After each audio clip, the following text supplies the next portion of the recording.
Pemirsa, 9 fraksi di DPRD Sumsel menyampaikan pandangannya terkait dengan rencana APBPP Sumatera Selatan tahun 2021.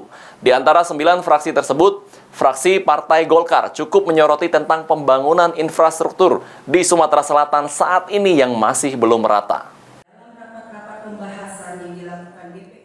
Melalui juru bicaranya, fraksi Partai Golkar dalam pandangan umum fraksi-fraksi di DPRD Sumsel terkait tentang RAPBDP Sumsel tahun 2021, menyoroti sejumlah hal ke pihak Pemprov Sumsel. Di antaranya soal pembangunan infrastruktur di Sumsel saat ini yang masih belum merata di daerah.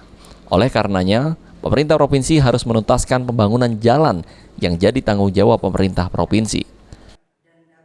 Terkait pembangunan infrastruktur, pelaksanaan pembangunan infrastruktur yang dilakukan selama ini belum ada pemerataan. Pemerintah Provinsi Sumatera Selatan hanya memfokuskan di daerah-daerah tertentu saja tanpa ada pertimbangan dan argumen yang jelas.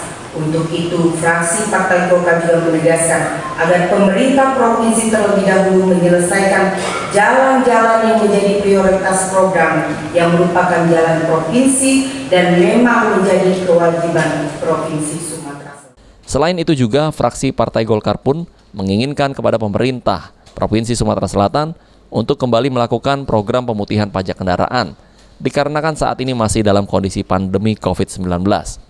Selain fraksi Partai Golkar, 8 fraksi lainnya di DPRD Sumsel pun menyampaikan pandangannya di hadapan Wakil Gubernur Sumsel, Mawardi Yahya, serta pimpinan sidang paripurna yaitu Wakil Ketua DPRD Sumsel, Giri Ramanda. Firman Hidayat, PAL TV.